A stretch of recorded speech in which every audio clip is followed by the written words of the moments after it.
Okay, now we will proceed to the next topic or to the next part of our lesson one. Okay, so I have let you watch this one, okay, the history of communication. So I hope you learned something from it. Now we'll go to the next one.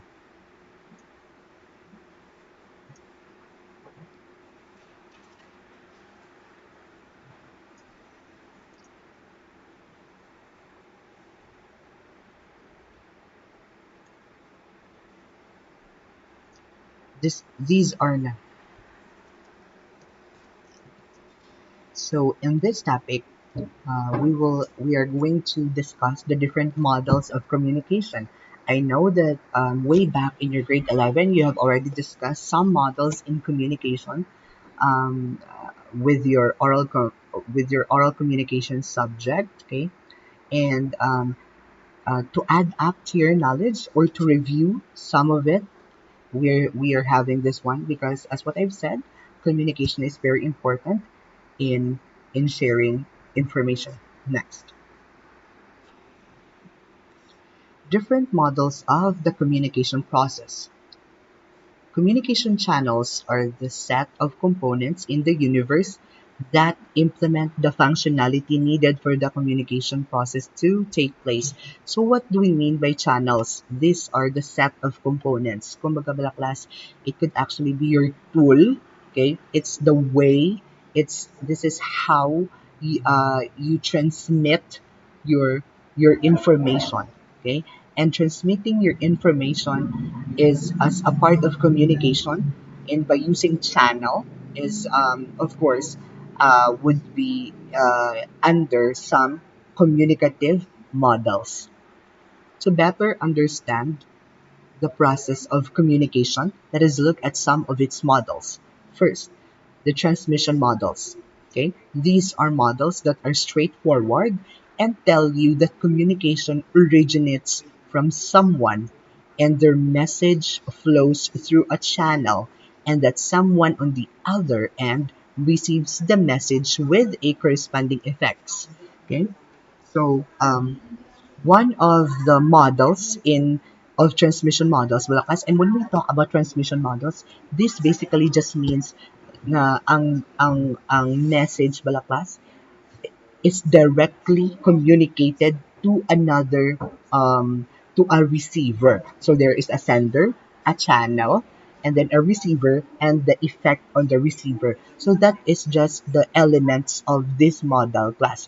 And one great example of this transmission model is components of Laswell's model. So this is the Laswell's communication model. The who, okay, as what you can see, there is a who, then the what, the message, ang who is the sender, the message, what is the message, the channel or the medium. For example, you try to share your communication over the phone. Okay, so that is a channel, that is a medium. Then to whom? Sino ma-receive sang call? Sino ma-receive sang message? Okay? So that is how it is being defined. And then with what effect or the feedback. Magambal naman kita feedback class, the response. The response of the receiver. Okay, kung mag-response na naman ang receiver, then basically siya naman ang maubra nga sender. Then may message naman siya, then may medium naman siya, then ang receiver niya would be the original sender. Okay? Then may kung mag-reply na naman ang receiver niya, which was the original sender, amo naman na ang feedback. So that is just the model, balakas daw. It just looks like a cycle. Okay? Nga ginapalibot-libot lang. Okay? So that is what we call Laswell's communication model. Right? Next. An example scenario for this communication model is as follows. Okay? Pamate. A family, that is the who, okay, who is trying to send a message, serves as the communicator of values. So anong message nila nga gina-try to send? It's the values, okay? Ang message nila are the mga values and everything. Next, through the practice of family rituals such as family dinners and birthday celebrations. So paano na nila class gina-communicate ang ilang nga message, which is all about values. They are trying to communicate it with using these situations. Nagka-practice sila family dinner, then may mga ritual sila, may mga birthday celebration sila. So that is the medium or their channel on how to communicate it. Kagina naghambal ko phone, pero do not limit your mind to just think about phone. Okay? Next. With the children, the next generation, okay? So nabatian nyo, that is already the receiver. Okay? Ang receiver, sang values nga they're trying to inculcate through birthday celebrations, through mga rituals, family dinner, and everything. Okay? Who will preserve and pass on the culture to the future generations. So that is now the intended effect of the message of the sender, of the family as a sender, na gusto nila matabo. Okay? Or gusto nila maging response sang ilang receiver. Did you get me? All right. Next. Later improvements were done, and one of which was a model by Claude Shannon and Warren Weaver, which incorporates the concept of noise. Okay, may noise na, which I know you are very familiar with, right? Sa classroom pa lang very noisy na kamo. Of noise that refers to anything that interferes with the message. So, it's just the same meaning of noise. Okay, noise is it refers to anything that interferes with the message, or it could actually distract the message or disrupts the message. So that is a noise. First, the Shannon-Weaver mathematical model.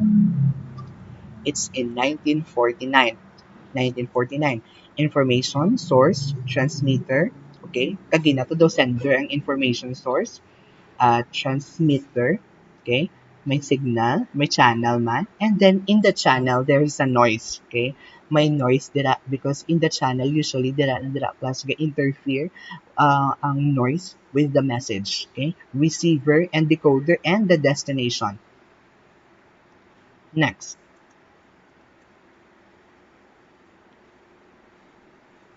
Okay? So, balikan ta to anay because, okay, later na lang kita mabalik dito. Pero as what you have seen dito kay Shannon or kay Cloud, there is a noise class na gin-incorporate. Do pareho lang sila sa atong una nga kay Lennon, okay? Do pareho lang dito sila. However, or kay Lanuel, I forgot the name. Dali lang. Let's go back there first.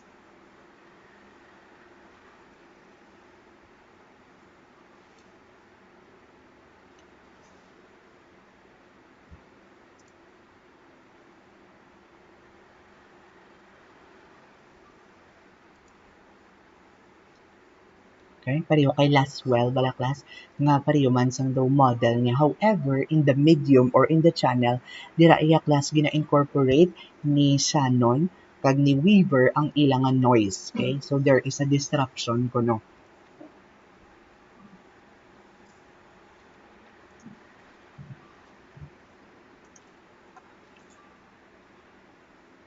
Okay, dali lang. We are going to go there. Here. Okay. Another transmission model is by Bruce Wesley and Malcolm McLean, where they argued that instead of having a sender merely relaying messages, you have a communicator who relays his or her account of a selection of events or views or voices in society. According to Wesley and McLean, communication is guided by interests and demands of an audience that is known only by its selections and responses to what is offered. So class diriya class sa may communication nga that it could basically talk about mga public speech gali, mga public speaking na mga event wherein you try first to analyze as a sender ha, okay? Though as a sender or encoder of message, okay? You try first to analyze what could be the demands, what could be the needs, what could be the wants of your audience before you say something. Okay? Um, it could actually be applicable man when we try to have communication in a daily basis. Okay? For example, ginaisip mo ana ang ihambal mo sa kaistra mo or ginaisip mo ana yung ihambal mo sa imo nga friend nga naga problema, okay? Before ka mag-talk out sang imo nga what you call this, sa imong nga voice, okay, before ka ihambal mong imo nga side. So nag-stack up mo naman ako camera class, every now and then ga-stack up siya. So before tayo mag-proceed sa aton nga next nga nga daw i-discuss, I just want to remind you nga daw ga stack up akong camera because the internet is not working properly. Okay, our connection here at Gen B is not working properly. So I hope you understand and I hope hindi ka mo mag-ubra meme nga sa tsura ko nga nag-stack up. Okay. And then, gina-connect ko lang akong phone as a webcam lang sa akong laptop. Okay? So, I hope you're not going to do it. And I'm using to connect Wi-Fi. Okay? Next. Now we are going to proceed with this model. Okay? So, ari na ning model kagina as what I've discussed. Amo na ning model kagina ni Wesley and McLean. Now, let's proceed with Gerbsner's general model. A person, okay, to easily understand this model, ari anay, okay? I-discuss ta ani ang Wesley and McLean nga model. To understand it, let's take on this scenario. Let's take a look at this scenario. A person, advocate, okay, is going to a meeting. Thunderstorms and heavy rains, may mga event, start. Okay, so amo na class. The roads, event 3, are all blocked. Okay, so doon may mga scenarios, wala class, may mga phenomenon, mga hindi wala niya expect. Okay, the person will have to convey the message through will convey the message to the people who are conducting the meeting that he or she will not be reaching on time. The person can inform all others, the audience, through phone. Ang phone ang channel. So that is how we understand Wesley and McLean's communication model. Okay?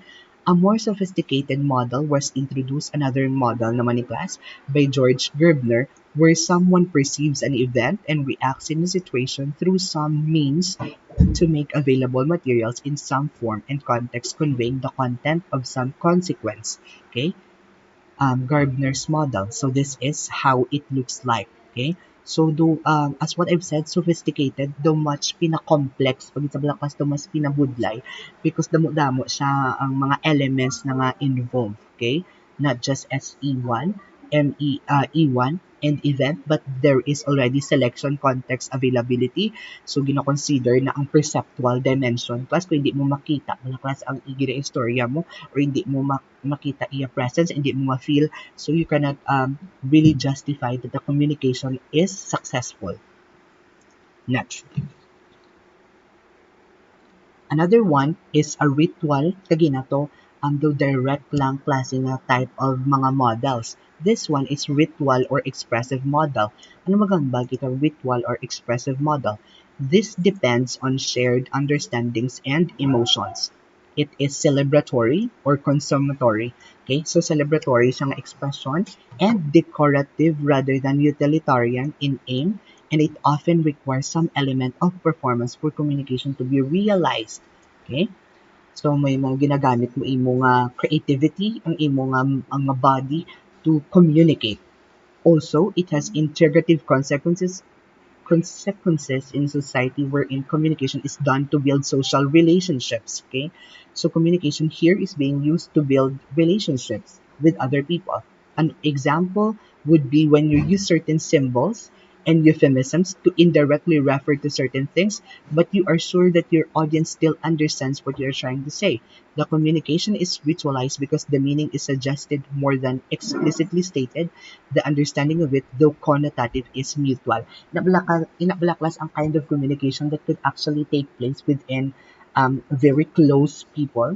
What I mean with close is that they are very familiar with each other. Nga even though lain imo ginhambal, ang imo ginhambal is imo lang ginhambal is what yun, Louis okay? Abi mo gambag ka, ay ano man na imo nga ano man ang dubaho Louis nga mo kana. Then if your friends or ang imo nga mga upod dira sa paghambal mo sang dubaho Louis magkadlaw sila, okay? it means na ang luya nga word has something to do with your own meaning. May meaning, kamuya nga nabalaan, may shared nga meaning, kamuya nga kamulang nga nakabalo. You understand one another. And that means that is ritual or expressive nga model because you yourselves, along with your group, kamulang ang nakabalo sang isa ka terminology o sa inyo nga ginaistoryahan, di ba? Magamba ka baho luya ang ginamin mo gali iya, not literal nga luya, pero daw baho tiil. Kaya ang iya tiil daw luya. Okay? So, ang muna class, ang ginhambal ta when it comes to expressive or ritual model. Next, publicity model. This model of communication involves audiences as spectators rather than participants or information receivers. This is publicity model. Attention is important because it is a measure of how successful communication has transpired. Imagine yourself telling a friend about a potentially boring story, but you tell it in a compelling and animated manner to keep his interest and attention. Okay, so this is a kind of a model in communication that you're trying to keep the attention of your audience. Inabulaklas ang dapat hindi sila maboard, ang interest gyapon nila ara dira gyapon kag hindi madula.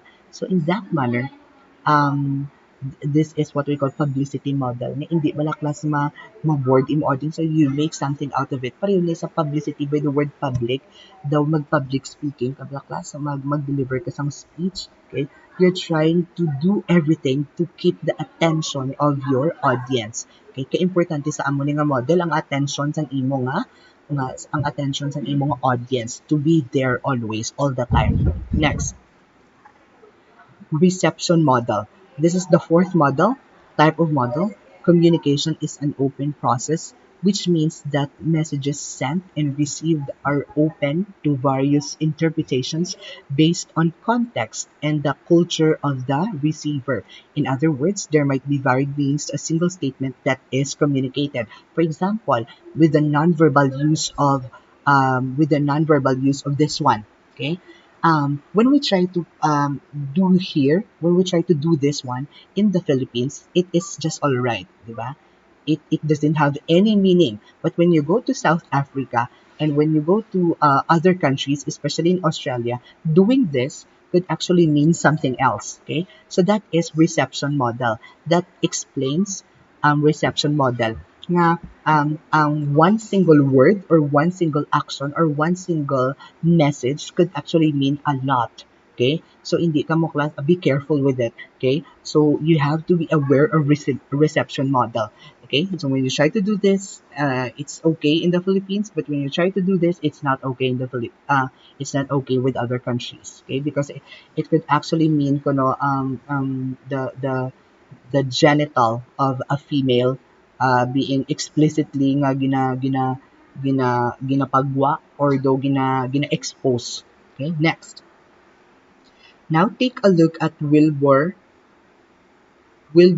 Graham's model of communication depicting the cyclical communication where the sender and receiver have alternating roles in the loop. A communicator who produces and sends a message is called an encoder, and the one who receives and interprets is the decoder. So it's just simply put, okay? So this is just like a cycle, okay? When you are the sender, there is a message, then there is a receiver. Then when the receiver responds, okay, gin-interpret niya ang message and then nag-respond siya naman ang encoder, then may message naman siya, then ang original na sender will be the receiver na. Okay, so there is a loop. So that is by Wilbur's Grams. So I hope that you take note every model of communication being discussed here because amo ni ang magwa sa inyo nga quiz later on. Next, so this is a Scrum's communication model. So before we proceed, Anay, I'll try to make another video. Kaya nag-stuck up na naman ang camera because of the internet connection. Now we're going to continue with our now let us continue with another model, which is what we call Berlow's communication model. Another reception model is by David Berlow that accounted for factors that affect how communicators are influenced when they send and receive a message. So what you can see here are all part of Berlow's model. Okay? May mga communication skill, attitude. So these are factors kuno nag-affect, okay, on sa source, sa message, sa channel, sa receiver. So ari sila sa dalom ni kanang are all factors nag-affect diri sa SMCR. Okay? Next. Next here, we are going to discuss the media, information, and technology literacy, laying the groundwork. So, diri nakita dapat, diri na ang start sang lesson ta on how we are able to lay and how we are able to explain first the literacy, okay, the literacy of media and information and technology. The concept of media and information technology is intrinsically interconnected with communication. So, ang media and information are all just part of communication. Okay, they cannot be separated because because the use of media is communication, and the use of information through media is also communication. Okay, they are so intertwined. Ano magamba kita intertwined? They are so connected with one another that information is one of the reasons why communication is done in the first place, right? We do communication. We do communicate with one another because we want to get information, or we want to receive, and we want to send information.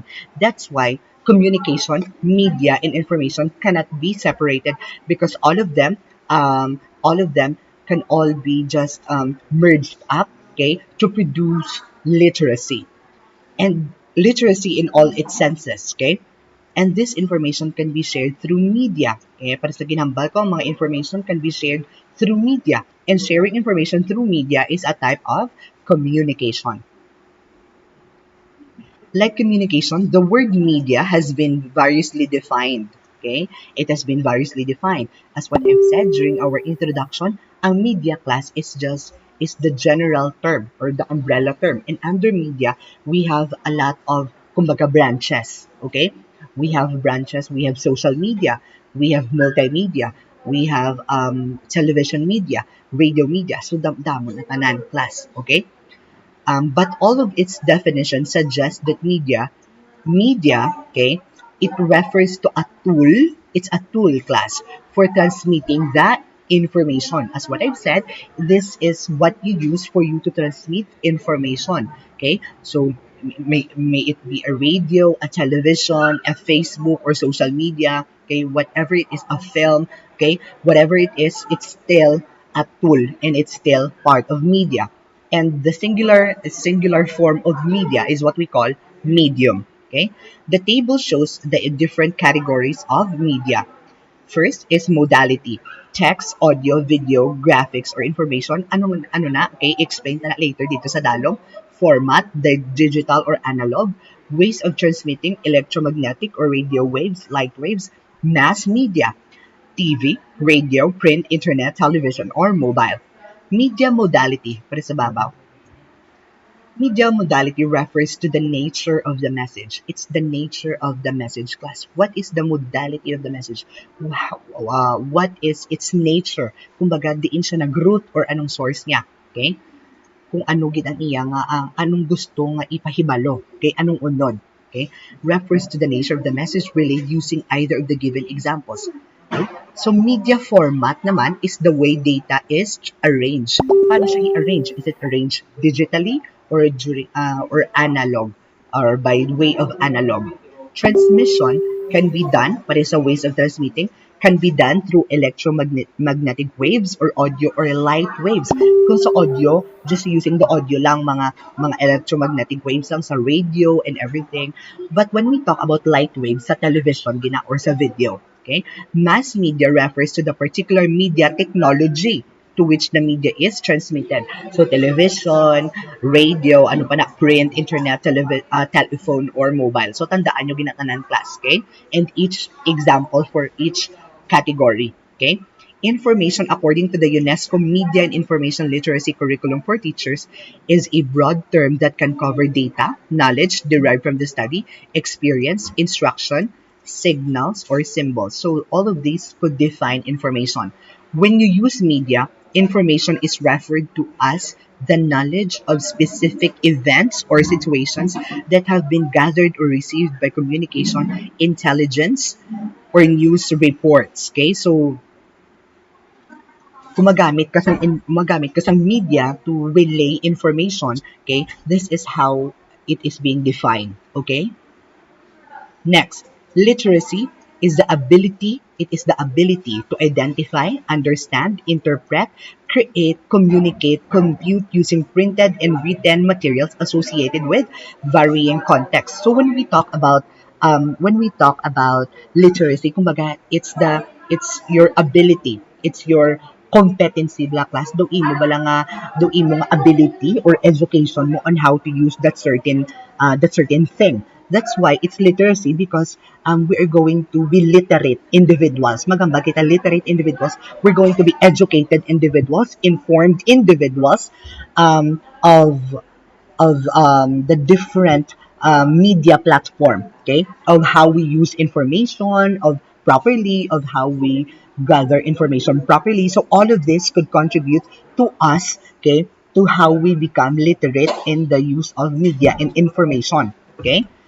Next, now we are going to define the different types of media or the different types of literacy. Definition of media information technology literacy is as follows. Okay, tandaan gini always. Media literacy.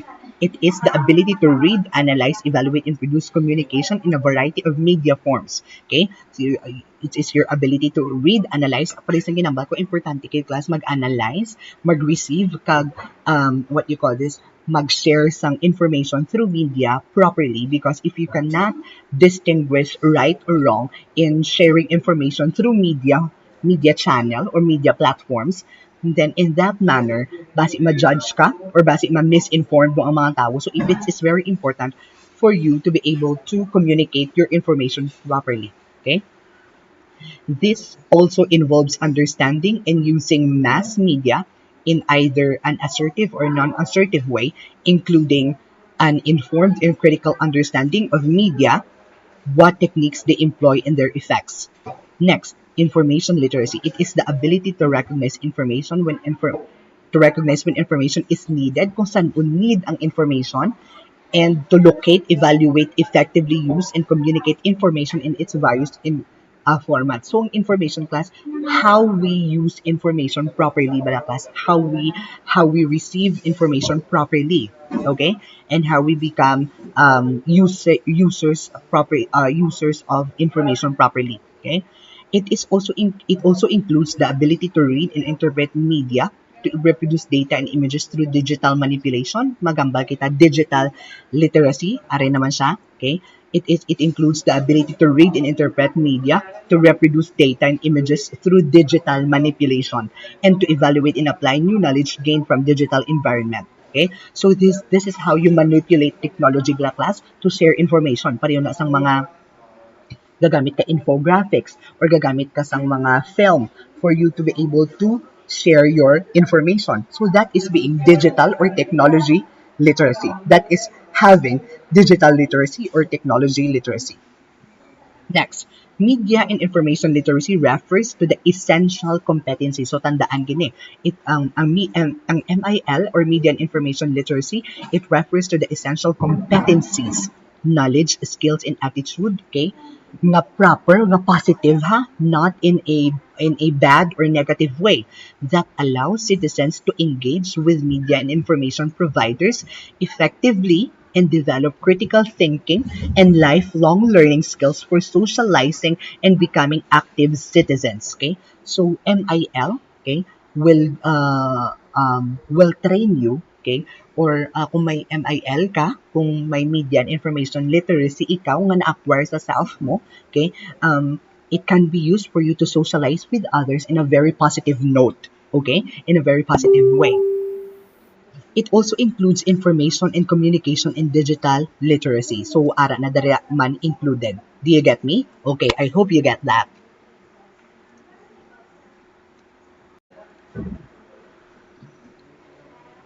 Now, let us continue with our discussion. We will now go to what it takes to be media and information literate. Okay? So this is probably the end of our lesson for this lesson 1 in chapter 1, media in information. So we are going to discuss how are you going to be media and information literate ina balang individual nga ina balang citizen or estudyante or ikaw nga human being, paano ikaw maging literate, okay, sa paggamit mo sa media and information. Media and information literacy is considered a lifelong skill. It is considered a lifelong skill because we are not going back to time, right? We are advancing. And when we talk about advancing, okay, there's no way for us but to go up, okay? And what do I mean with that? Inabalaklas ang there's no way for us to be able na to get away na with the advent of technology. So, hasta guro mapatay kita in a lifetime, technology will always be there. Okay? So, we have to accept that it is already a lifelong skill. It is a lifelong skill and practice. Thus, an individual needs to be adept. Okay, what do we mean by adept? You have to be particular. You have to be very prudent or educated, okay, on how you use this literacy or how you use this media and information or any other types of forms again, okay, properly. Okay? An individual needs to be adept in it to make informed decisions, right? So when, for example, mag-aral lang kita, maglantaw kita sa mga news sa social media. Sa Facebook, for example, do we automatically just believe whatever we read? If you automatically believe whatever you read on Facebook or social media, then you are not a illiterate individual when it comes to media and information. Because once, when you surf the net, okay, you really have to take note or you really have to be aware of the sources kung diin halin ang mga information na makita mo sa media mo nga ginagamit. Okay? Kaya para hindi ikaw kumbaga hindi ka gullible class, hindi ka dali maintuan, okay? Kung ano man ang dirang ihambal, okay? Becoming literate is your fundamental right. Have you heard it? Becoming literate is your fundamental right. It is your right. It is not your privilege that you can just that you can opt not to choose na lang, you not to get. It is your right. So you have to take it and you have to exert it. You have to show it. Okay? You are able to, because if you are not going to be literate individual in any way, in any forms of your life, if you're not going to be literate, then there will be some problems later on with how you deal with people and with how you live your life. You are able to express yourself in a way that may improve your life and the lives of those around you. So if you are a literate individual, especially with media and information, you use these things or these forms or you use media and information to improve not just your life but the lives of others. Okay? Next, according to Callison and Tilly, 2006, you are a media and information literate individual if you are able to do the following. Pose worthwhile questions. Inabalaklas ang gina-validate mo anay kung ano gid bala ang meaning sang ginabasa mo. Is it true? Is it or is it just a lie? So you have to be very particular and you have to be very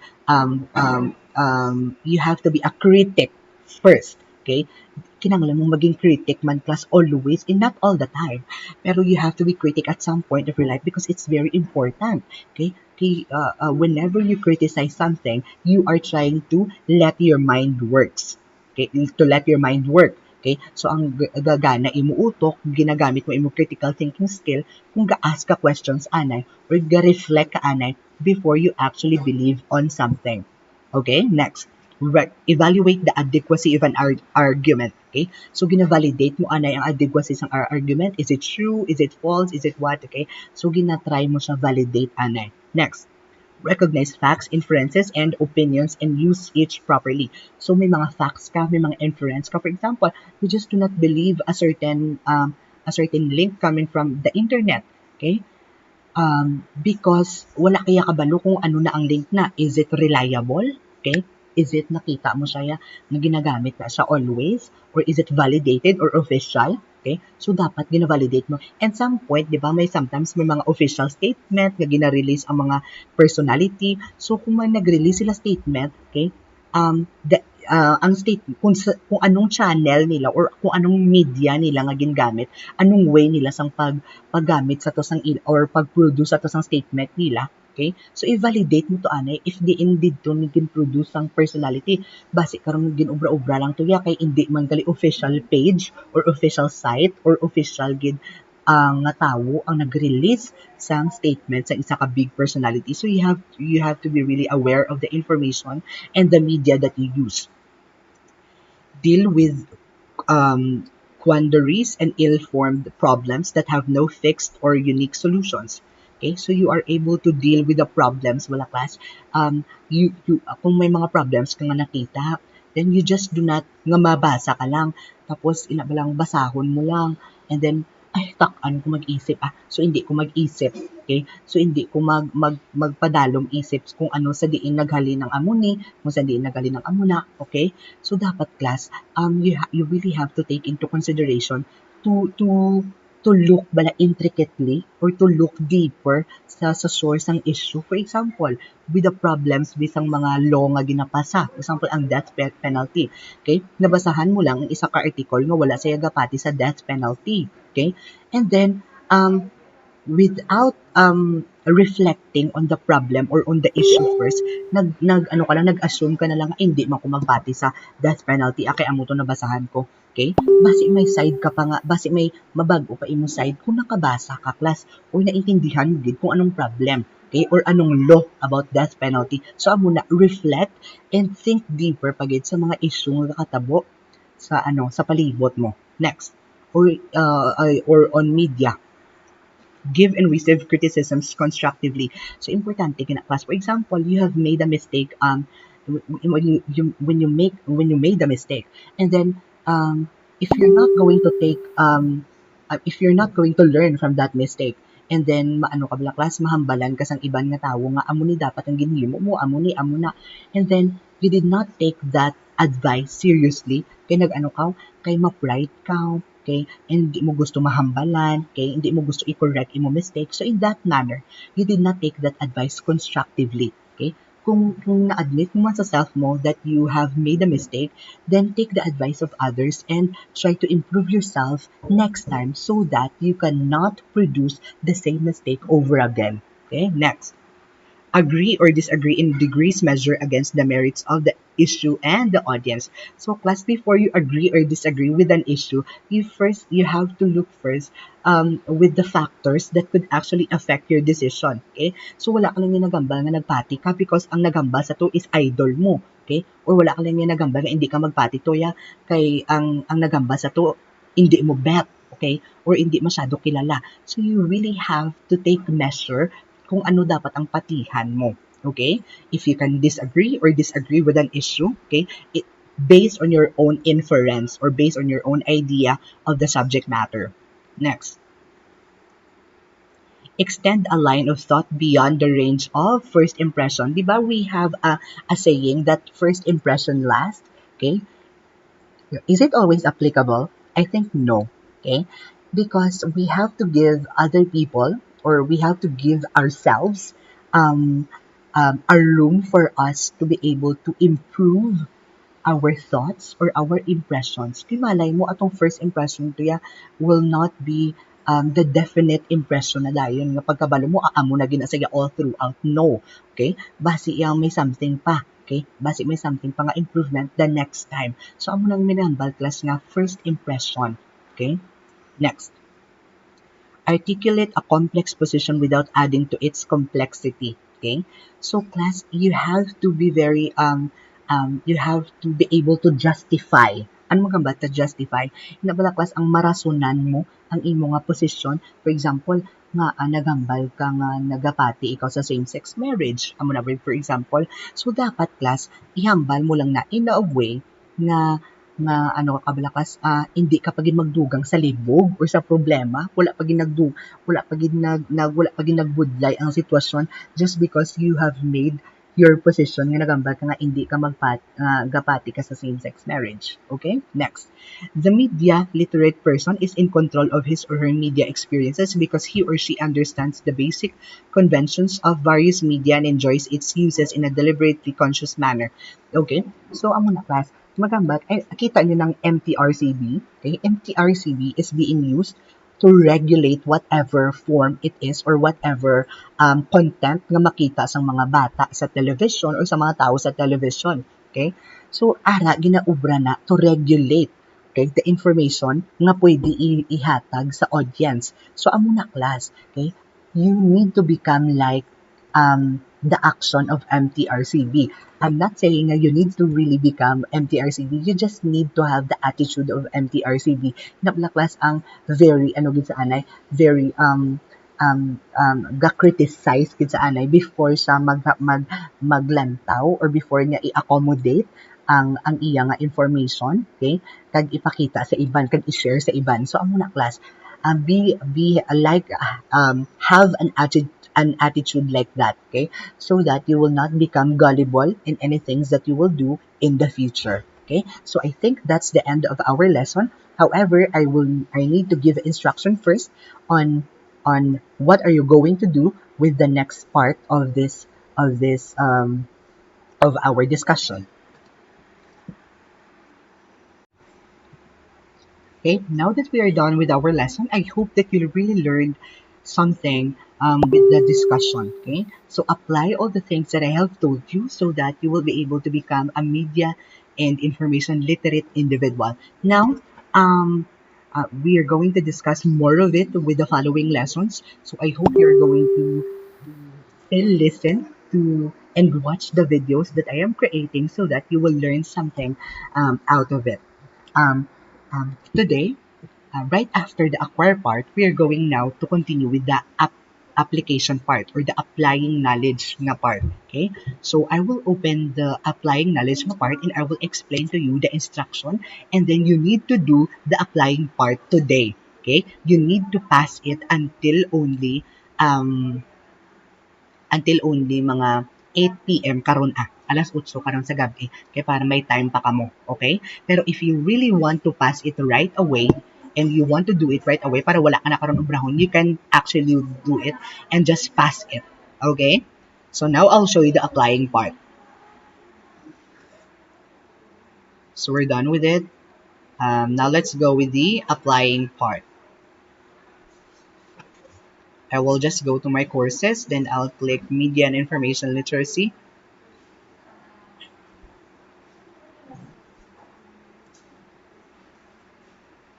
Now let's go to the applying part and what are you going to do? Okay, so first you download the file and submit your output on or before the due date. So the due date will be today by 8 p.m. Okay? Pero kung gusto niyo magpasa nga daan ahead of time, okay, just sa akong class, okay? So you just have to download this one, okay? Download this one and I'll show you what it looks like. What is your assignment for the applying part?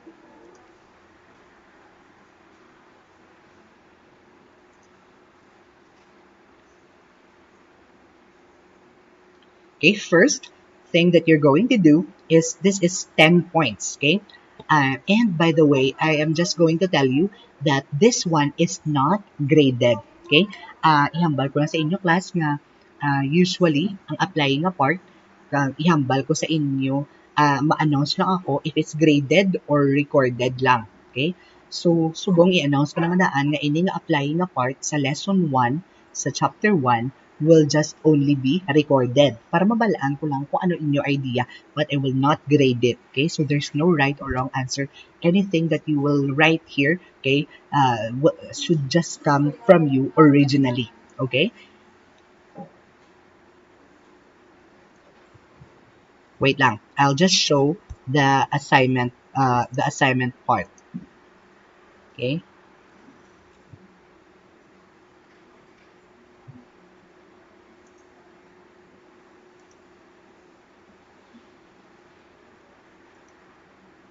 Okay.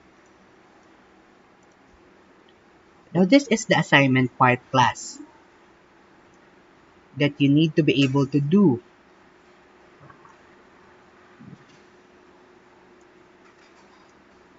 Okay? So this is the assignment part. Communication scenario for 10 points. Choose one communication model and create a scenario.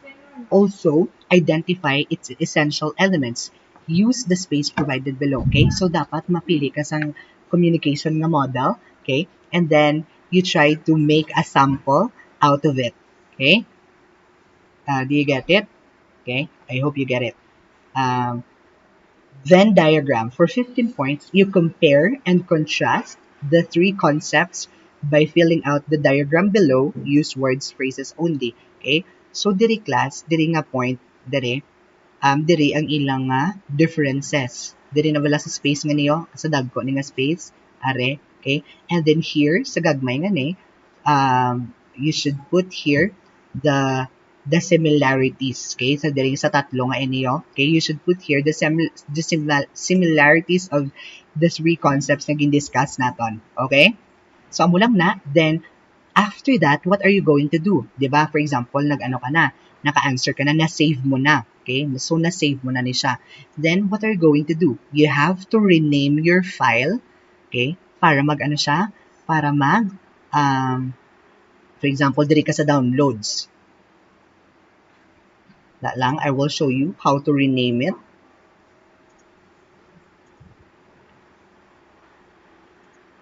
Okay? So, for example, diri ka sa may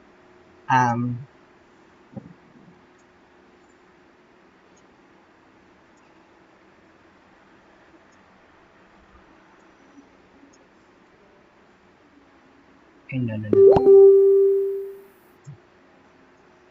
So, for example, class diri ka, tapos nakita mong assignments, okay? So, what are you just going to do? You have to rename this.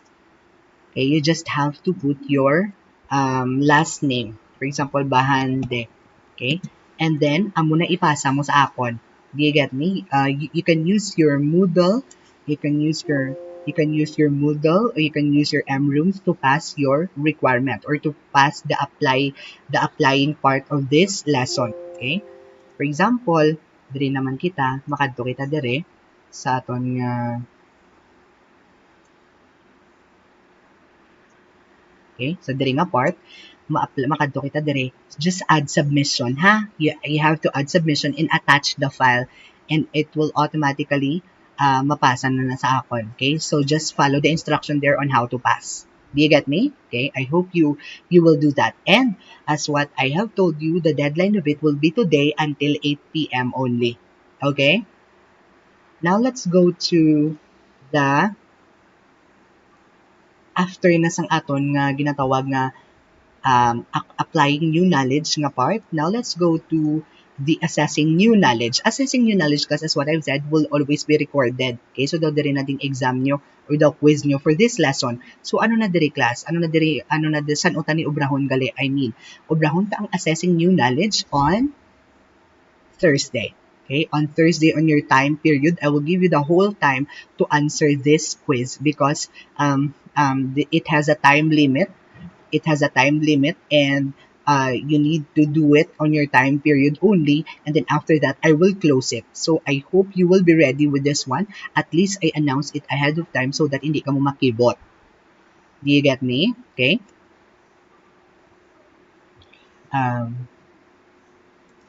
I hope you learned something with our discussion today with the lesson 1, and we are going to focus only with the lesson 1 for this entire week. So, amo lang natin nga focusan class. And then, if you have any questions regarding with this one, just do not hesitate to PM me, ha? PM me, okay? Or personal message me through Messenger. And mga wala pag ka-interest sa Google Classroom, please make sure nga maka-interest sa Google Classroom. I have posted your ways on how you are able to join the Google Classroom dito sa aton nga FB group. And I hope tani nga tanan man naka-interest sa FB group kay dira gi ko una ga-announce before I go to Moodle or before I go to MRooms or before I go to the Google Classroom and before sa GC. Okay? So I hope you're able to makakadto ka mo dito and ma-check nyo gid kung naka-intra na ka mo. Okay, that would be all for today. Goodbye, class.